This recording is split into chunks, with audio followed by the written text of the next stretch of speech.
Salut les cinéphages, c'est Merege et aujourd'hui on continue la grande valse des tops et des flops films et séries 2024. Aujourd'hui, mon top film numéro 2, car oui, pour les top films, j'en ai 3.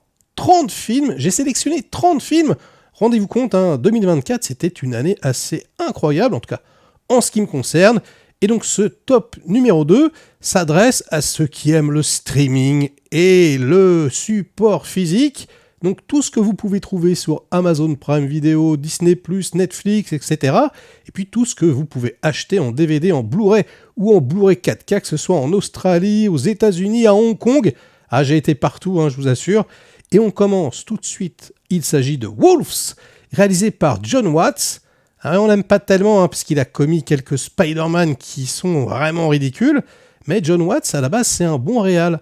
Mais si, je vous assure, le mec qui a fait, par exemple, Cop Car, c'est vraiment une petite perle, puis il s'est fait vampiriser quelque peu par Marvel, et c'est bien normal, voilà, ce sont de gros films, c'est vrai qu'il reste pas grand-chose, on va dire, de la personnalité des réalisateurs une fois que c'est terminé, et là, avec Wolves, il prouve que c'est un super bon gars, quoi, c'est un mec il faudrait qu'il se cantonne à de petits films comme ça, petits films à l'ancienne, avec George Clooney et Brad Pitt dans les rôles principaux, donc ils font un duo assez savoureux, ils ont déjà joué ensemble plusieurs fois, c'est vrai que quand ils sont ensemble ça fait des étincelles, et là on est dans une comédie noire, très drôle, j'ose dire un petit peu à la Tarantino, même si c'est pas vrai, mais c'est pour vous donner un petit peu envie, comme ça, ils font deux nettoyeurs, c'est-à-dire les mecs, quand il se passe quelque chose d'incongru, un problème, là en l'occurrence on a une nana qui s'envoie un petit jeune, puis le petit jeune meurt. Donc voilà, il y a du sang, c'est une chambre d'hôtel, elle, c'est une politique très connue, il faut qu'elle se débarrasse du problème, elle appelle George Clooney, donc il vient nettoyer tout ça, sauf que au même moment, et tu ne sais pas trop pourquoi, il y a Brad Pitt qui débarque, et qui fait exactement le même boulot. Donc pourquoi est-ce qu'il est là, comment ça va se passer? Évidemment, ça lorne du côté du buddy movie, donc ils vont être obligés de travailler ensemble alors qu'ils ne s'apprécient pas du tout. Et ce qui frappe instantanément le spectateur avec ce film, c'est la qualité du filmage, de la photographie. C'est magnifique, c'est en scope, les focales utilisées sont hyper belles, les couleurs aussi. C'est très très sombre, ça se passe beaucoup de nuit. Il y a des scènes d'action qui sont relativement hallucinantes, notamment une course-poursuite à pied, un petit peu à la Point Break comme ça, la nuit, qui est vraiment assez estomacante et surtout très drôle. Il se passe énormément de choses auxquelles on ne s'attend pas. Retournement de situation, les dialogues, les punchlines marchent vraiment bien, le duo fonctionne à merveille. J'ai pris franchement un gros panard. Le film devait sortir à la base au cinéma, et ça se voit, parce que c'est vraiment très très bien produit. Voilà, un Brad Pitt directement en streaming, c'est quand même assez rare pour être signalé. Mais voilà, si vous pensez que vous allez tomber sur un navet, c'est absolument pas le cas, c'est savoureux, j'ai adoré ça, donc jetez-vous dessus. Et on passe tout de suite à la 9e position, avec Rebel Rage sur Netflix, réalisé par Jérémy Saulnier, 6,8 sur IMDb. Jérémy Saulnier, c'est vraiment un réalisateur que j'adore, qui a commis par exemple Blue Ruin, un chef-d'œuvre, ou ensuite après Green Room, qui était un peu moins bon, mais qui était vraiment intéressant. Il a déjà travaillé pour Netflix, avec Hall the Dark, qui est un film absolument incroyable. Sur Netflix également, un chef-d'œuvre de noirceur, c'est mortel. Et là, il revient à quelque chose d'un peu plus simple, voilà, en mode polar, qui ressemble quelque part à une nouvelle version de Rambo. Alors calmez-vous, ça ressemble, c'est pas Rambo non plus. C'est un ancien militaire qui se balade à vélo. Il traverse une petite bourgade aux États-Unis, et là, il se fait renverser par une voiture de flic. La ville est remplie de flics corrompus, quoi. Dans son sac à dos, il a de la thune en liquide. Il en a beaucoup. Donc ça intrigue un peu les policiers. Ils prennent le sac parce que c'est la loi. Ils disent voilà, nous on estime que c'est de l'argent de la drogue. Et donc si vous voulez le récupérer, il va falloir prouver que c'est à vous, etc. Et le problème c'est que lui il en a vraiment besoin tout de suite parce que c'est la caution pour faire sortir son cousin de prison.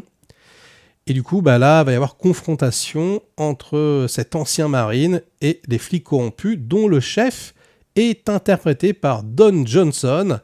Putain, j'adore Don Johnson, et là, il trouve vraiment un rôle à sa mesure, c'est mortel. Et donc, c'est très très classique, mais c'est extrêmement bien fait, c'est extrêmement efficace. Un des meilleurs films Netflix de l'année, et puis un des meilleurs films Netflix tout court également. Jérémy Saulnier, donc, qui signe un film beaucoup plus simple que d'habitude, beaucoup plus humble, straight to the point, comme j'aime le dire, mais vraiment qui vaut son pesant de cacahuètes. Tous les acteurs sont très très bons, l'ambiance sonore, le filmage, la photographie, c'est pas la plus belle photographie de l'univers, mais je veux dire, c'est extrêmement efficace. Et le film, globalement, je pense, va vous emporter, car il est vraiment extrêmement divertissant. Allez voir la critique sur ma chaîne si vous voulez en savoir plus. Et on passe tout de suite à la 8e position avec Hitman de Richard Linklater, s'il vous plaît. Ouais, un film de Linklater directement en streaming. Ah, ça fait bizarre. Alors, 6,8 sur IMDb. Le film, vous pouvez le voir tout de suite avec un VPN. Il est disponible sur Netflix. Je crois que c'est aux États-Unis, sous-titres français, etc. C'est vraiment, vraiment excellent. Alors, on a le nouveau prodige, on va dire, du cinéma américain en la personne de Glenn Powell, qui joue dans Top Gun Maverick, par exemple, dans Twisters dernièrement. Pour moi, c'est le futur Tom Cruise, le futur Brad Pitt. Il est vraiment trop beau, il sait tout faire, il joue extrêmement bien. Et puis là, en plus, il écrit le scénario avec Linklater, s'il vous plaît. Donc c'est vraiment quelqu'un qui connaît le cinéma, qui est extrêmement intelligent. Et ouais, j'adore ce mec. Donc j'ai hâte de le voir exploser. Ici, il s'en donne à cœur joie parce qu'il incarne tout un tas de personnages différents. En gros, c'est pas mon genre de film en plus à la base, mais vous allez voir, c'est assez original. Il y a un high concept, donc c'est pour ça que j'ai aimé. C'est inspiré d'une histoire vraie, ils mettent de grosses guillemets. On a un type qui travaille pour la police. Il les aide, il n'est pas vraiment policier lui-même. Et ils vont tendre des pièges à des personnes lambda, mais qui veulent tuer, en gros, un de leurs proches, pas un mari violent, une grand-mère qui a l'héritage, je dis n'importe quoi. Et donc, pour ça, ils vont passer des petites annonces, les mecs sont un peu cons, quoi, pour trouver un homme de main, quoi, en gros, pour faire le sale boulot. Et lui, il va se faire passer pour cet homme de main. Sauf qu'il a un micro sur lui, et dès que les personnes, en le rencontrant, lui demandent d'exécuter le contrat, on a la preuve qu'ils veulent tuer quelqu'un, les flics arrivent, voilà, vous êtes arrêté, à la Minority Report, un peu, on t'arrête avant que t'aies commis quoi que ce soit, t'as eu l'envie, c'est pas bien, tu vas finir en tôle. Et lui, il se prend un petit peu au jeu, donc il incarne, si vous voulez, des tueurs à gages différents, il se maquille, et il s'amuse bien, quoi, Glenn Powell, il fait énormément de persos différents. Sauf qu'à un moment donné, il va rencontrer une nana, donc elle va tomber amoureuse d'un tueur qui n'existe pas, et lui, il va tomber amoureux d'une femme qui existe bien. Ils vont se revoir alors que c'est pas du tout permis. Et là va commencer donc un film que vous pensez très certainement balisé. Vous dites que ça va aller dans des directions assez classiques, sauf que pas du tout. Franchement, c'est extrêmement surprenant, c'est extrêmement savoureux. Le duo de comédiens est génial, la réalisation aussi, tout est aux petits oignons. Franchement, j'ai adoré de A à Z, j'ai trouvé ça émouvant en plus. Vraiment, ça part d'une idée extrêmement originale et le film, à l'arrivée, ressemble à rien d'autre. C'est vraiment extrêmement rafraîchissant et je suis vraiment encore sur le cul que ce Linklater ne soit pas sorti au cinéma, ça méritait vraiment. Et on passe tout de suite à la 7e position avec The Last Stop in Yuma County de Francis Galupi, 6,8 également sur IMDb. Ah, vous n'avez pas du tout entendu parler de ce film, avouez-le. Eh bien, c'est normal parce qu'il n'existe qu'en DVD, en Blu-ray aux États-Unis. Alors, également en VOD, mais voilà, si vous voulez le posséder, eh bien, prenez-le en import. Il n'y a pas encore de date de sortie en France. Et c'est une petite pépite. Les enfants, c'est à la Tarantino. En fait, c'est dans un diner, voilà, dans le désert. C'est en scope, c'est magnifique, c'est ultra bien filmé. Le réalisateur, vraiment, c'est un esthète. Il prend vraiment son temps pour faire monter la pression, etc. Donc, on a toute une galerie de personnages qui se retrouvent ici. Ils attendent, en fait, parce que c'est une station-service, ils attendent que l'essence soit livrée. Voilà. Et le camion-citerne n'arrive pas. Et donc, voilà, on a 2 tueurs qui sont là, qui passent par là, qui sont extrêmement pressés parce qu'ils ont la police aux fesses. Et donc, ça va partir en jus de boudin, évidemment. Tous les personnages vont se foutre sur la gueule, se mettre en joue un petit peu à la Mexican stand-off, comme ça. C'est extrêmement drôle, extrêmement savoureux, comme je vous le dis, quoi, extrêmement bien filmé. Ça fait penser aussi un petit peu en termes d'ambiance aux frères Cohen, parce que les mecs sont complètement débiles. Tous les acteurs sont incroyables, c'est génial. Et puis il y a des idées de scénario, des idées de montage assez fulgurantes, notamment une que je ne vais pas spoiler ici, mais franchement j'étais assez bouche bée.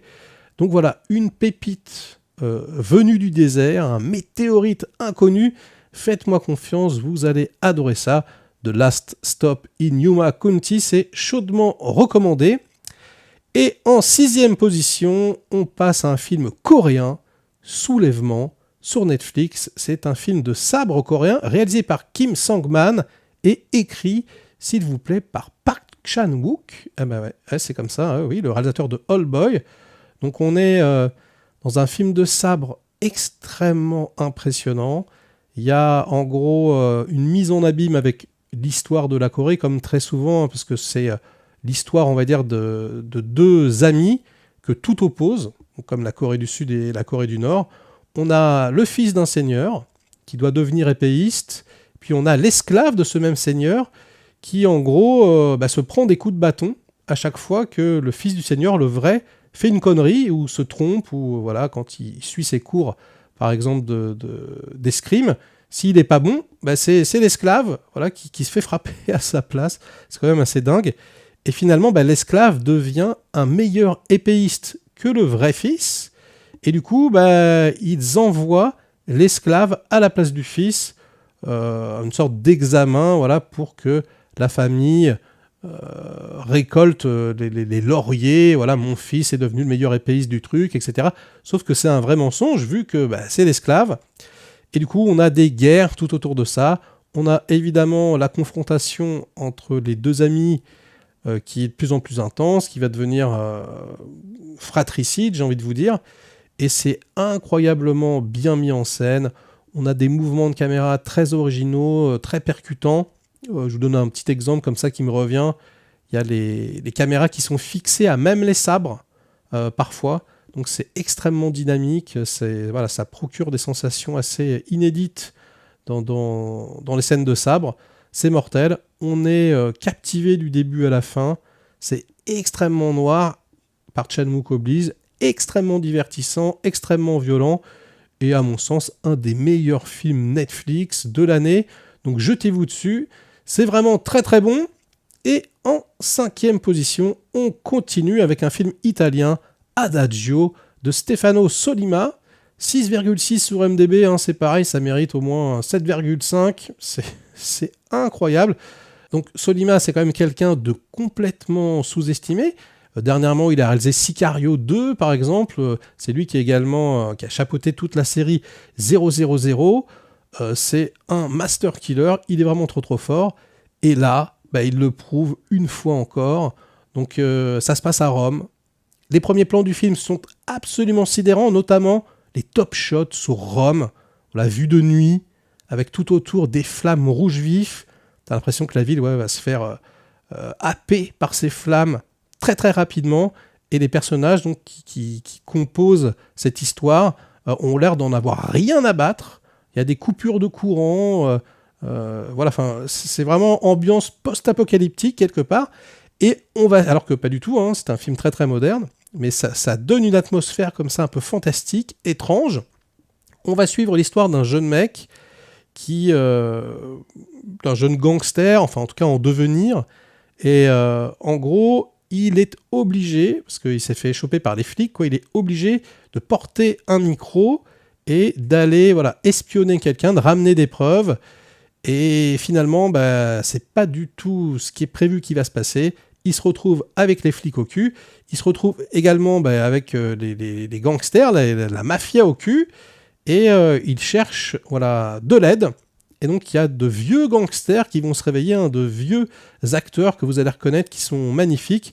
C'est vraiment la vieillesse qui sort les flingues. Et c'est extraordinaire, franchement. Chaque personnage est ultra intéressant. On pourrait franchement s'arrêter sur chaque perso et avoir un spin-off, tellement ils sont attachants. Il y a des personnages, par exemple l'adolescent extrêmement bien fait, il y a des personnages d'enfants qui sont extrêmement intéressants. On a un personnage de flic aussi, comme ça, qui est pas du tout dans le cliché. Enfin, on est vraiment... ça va contre tous les clichés du film de mafieux, du film de gangster. La photographie est sublime. Il y a vraiment une atmosphère poisseuse, une noirceur, un truc qui vous prend à la gorge et qui vous lâche plus jusqu'à la fin du film. La fin du film qui fait, alors je vous dis pas pourquoi, mais quelque part penser à l'impasse, voilà, avec des escalators et tout. Vous allez voir, c'est très très très fort. Donc voilà, un film qui est passé complètement inaperçu. C'est assez hallucinant. Alors, peut-être parce qu'il n'y a pas de VF. C'est vrai que voilà, c'est en italien. Ils n'ont pas du tout communiqué sur ça, Netflix, je sais pas pourquoi, alors que c'est vraiment un de leurs meilleurs films. Donc Adagio de Sollima, sautez dessus, c'est formidable. Et en 4e position, j'ai choisi The Pig, The Snake and the Pigeon de Wong Ching-po. C'est un film taïwanais, mais lui, il est hongkongais. Et c'est un film absolument incroyable. On va suivre un jeune tueur à gages, un jeune chien fou. Le mec est complètement en barge, il est prêt à tout, quoi. Il est prêt à sortir les flingues et à exécuter tout le monde à bout portant. Il a vraiment aucune limite. C'est un malade mental. L'acteur est incroyable, vraiment. Et je vous explique pas pourquoi ici, je vais pas spoiler, hein, mais voilà, il va changer et il va essayer d'accéder à sa rédemption. Et alors la rédemption, les enfants, quand vous allez voir ce qui se passe, c'est mais extraordinaire, vraiment, c'est incroyable. On a, au niveau de l'histoire, c'est très dur d'en parler sans vous spoiler, hein. Donc si vous voulez en savoir un peu plus, allez voir ma vidéo, la critique que j'ai faite à l'époque. Mais là, c'est vraiment très très dur d'en parler sans rien vous gâcher. Mais bon, voilà, on est extrêmement surpris, notamment par une phase du scénario qui vous laisse complètement mais sur le cul. C'est génial, tous les acteurs sont incroyables, la photographie est magnifique, vraiment. C'est désarçonnant, on ne sait absolument pas où on va. Il y a une véritable atmosphère, quelque part, j'allais dire, à la Sergio Leone, avec une musique comme ça, des petits Roland westerniens. Enfin, c'est un mélange d'influences très très intéressant. Pareil, un film qui est passé complètement inaperçu. Et ouais, je pense que vous allez être bluffé par l'efficacité, par la puissance du récit. C'est un des films qui a la meilleure note, voilà, de tout ce que je vous ai choisi, hein, peut-être même la meilleure. Ouais, c'est la meilleure note. C'est 7,3 sur IMDb, donc c'est la meilleure note c'est pas étonnant parce que le film est incroyable. Donc voilà, les Taïwanais aussi, hein, savent faire du cinéma. Foncez vraiment sur The Pig, The Snake and the Pigeon, c'est absolument phénoménal. Et on arrive au top 3, on arrive voilà, au podium, avec en 3e position Late Night with the Devil. Alors c'est magnifique, c'est réalisé par 2 frères, Cameron et Colin Cairns, qui écrivent également le scénario. Voilà, 7 sur IMDb, c'est très très bon. Et là, on est dans une pépite. Là, vraiment, j'aurais pu le mettre en première position, hein, c'est magnifique.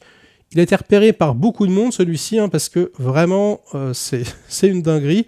D'ailleurs, il est sorti en Blu-ray, en DVD en France, hein, vous pouvez vous le procurer, dans une très très belle copie, ça fait plaisir.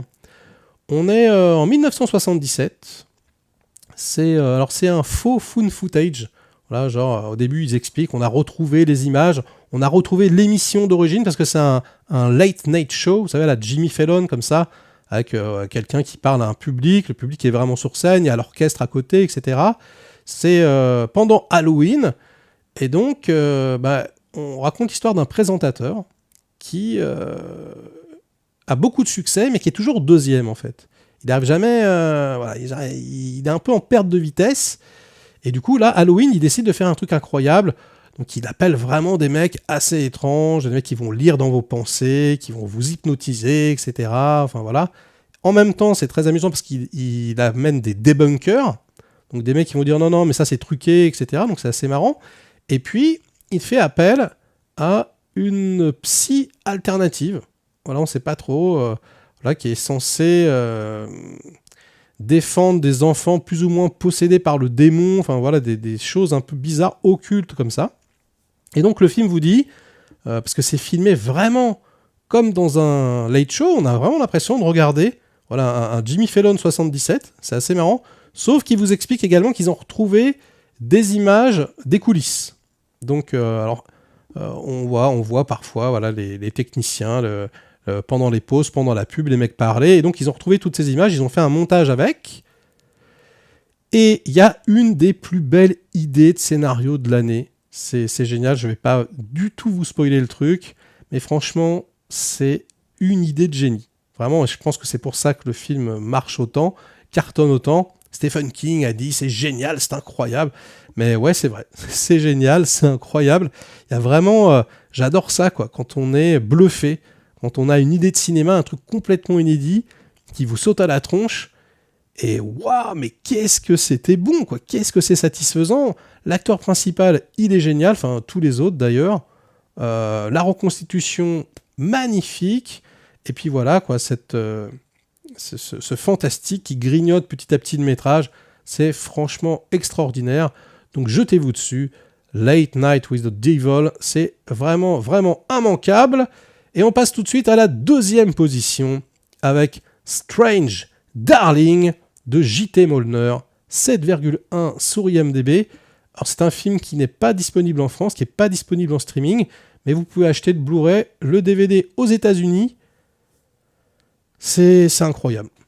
Les enfants, alors là, je suis vraiment dans la daube, entre guillemets, je ne peux pas vous en parler. Je ne peux pas vous parler de ce film sans spoiler, parce que sinon, c'est fini. Je vais juste vous dire, en gros, qu'il s'agit de l'histoire d'un serial killer qui court après sa proie. Voilà, après une nana. Et c'est tout. C'est un film très sexué. Donc voilà, il y a des scènes de drague, il y a des scènes de sexe. C'est un film qui est très très violent.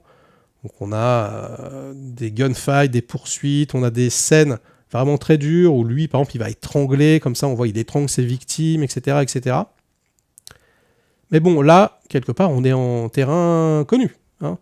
Là, vous vous dites, bon, encore un film de serial killer, tout ça, sauf que pas du tout, parce que le scénario, qui est chapitré, d'ailleurs, un petit peu comme un Tarantino, et là c'est pareil, on se dit, oh, il est chapitré. Voilà, il nous fait un petit gimmick de mise en scène pour dynamiser le truc.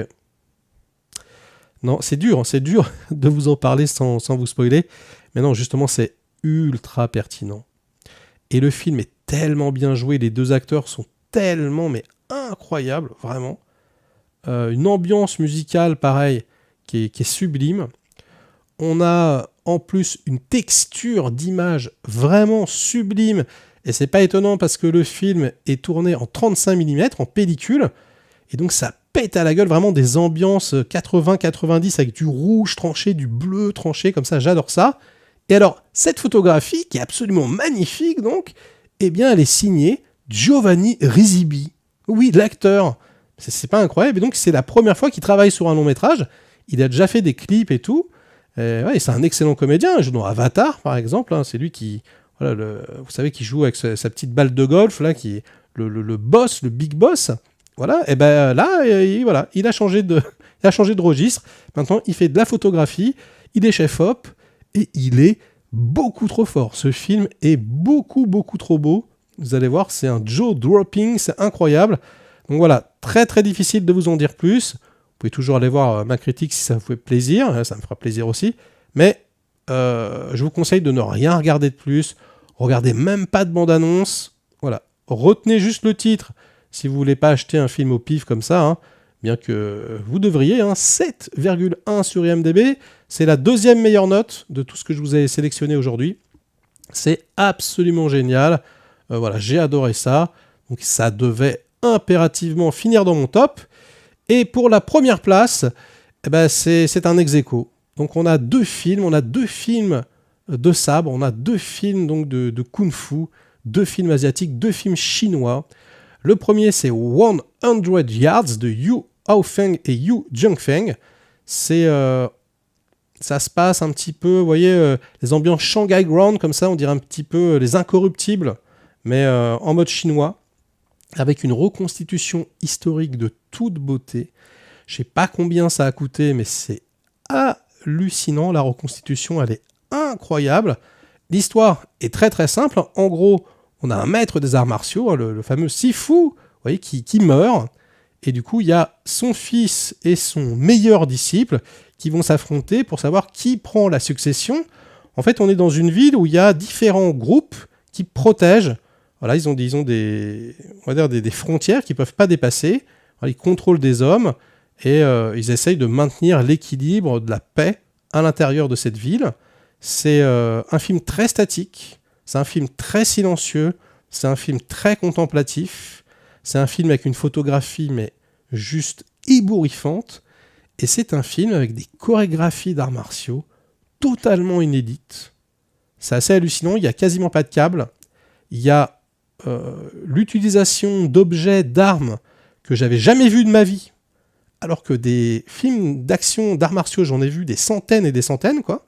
Donc franchement, j'étais relativement sur le cul. Et puis Andy On, donc dans le rôle principal, c'est moi un acteur que j'adore. Là, il est impérial. Et voilà, on a toute la deuxième partie du film, c'est un affrontement entre les deux héros. Je vous explique pas comment, mais comme une sorte de jeu de dames, quoi, chacun son tour. C'est assez hallucinant, c'est méga léché. C'est vraiment le film de deux esthètes. Ils ont fait un truc prodigieux. Donc 100 Yards, retenez bien ce titre. C'est absolument génial. Si vous êtes fan de ce genre de film, vous allez être totalement transporté. Mais alors peut-être pas autant que le deuxième film dont je vous parle, hein, donc qui est ex aequo à la première place. Waouh. Blade of Fury, les enfants. Donc ça n'a rien à voir avec le Blade of Fury de Samung, hein. Là, le réalisateur s'appelle Quinn Penfeng, et c'est, on va dire, le nouveau Manitou du direct-to-DVD chinois. Il a fait 4 films cette année, il a chorégraphié les Eye for Eye, c'est un tueur. Et du coup, là, c'est un spin-off de Eye for Eye. On va suivre l'histoire d'un tueur à gages, alcoolique dernier degré, mais qui est tellement furieux. Le film, c'est un peu l'antithèse de 100 Yards. C'est-à-dire que là, c'est un petit budget. On sent que c'est très resserré, ça dure 1h30. Enfin voilà, il n'y a rien qui dépasse, mais tu sens que ils n'ont pas forcément beaucoup d'argent, quoi. C'est vraiment des films normalement qui sont destinés à être distribués en streaming en Chine. Donc c'est quand même assez dingue, quoi, que je l'ai mis en première position, mais c'est parce que il y a tellement dans ce film une rage, une fureur dans les affrontements, les chorégraphies de combat, mais c'est hallucinant, je peux pas vous dire autrement, des phases avec vraiment la caméra qui est ultra dynamique. J'adore ça, c'est-à-dire que on sent que, et c'est un peu l'antithèse de John Wick et compagnie, quoi, là, la caméra participe à la chorégraphie, c'est-à-dire que chaque mouvement des épéistes, des artistes martiaux, en fait, va être accompagné par le mouvement du cadreur, et de façon extrêmement pertinente. Ça va dynamiser complètement l'ensemble, et les mecs font des trucs sans câble, complètement dingues, ils passent entre les jambes, etc. Il y a en plus une ambiance assez fantastique dans le traitement, dans l'atmosphère, avec par exemple des lames enflammées comme ça. C'est ultra impressionnant, c'est vraiment massif en termes de ce que vous prenez dans la gueule, quoi. C'est non-stop, c'est-à-dire c'est action, action, action, action, action, jusqu'à l'épuisement quelque part. Et donc ce Quinn Penfei là, c'est son 4e film de l'année. En 2024, il en a fait 4. Les 4 sont vraiment très très bons. Mais alors celui-ci, donc le Blade of Fury, c'est Fury dans le titre. C'est pas galvaudé, c'est incroyable. C'est je pense le plus gros choc de l'année en termes d'action pour moi, avec évidemment City of Darkness, dont je vous ai déjà parlé dans le top précédent. J'aurais tellement aimé le voir au cinéma, celui-ci. Donc voilà, ça vous fait 11 films pour le prix de 10. J'espère que vous avez apprécié cette petite sélection qui s'arrête ici pour aujourd'hui. On en parle dans les commentaires.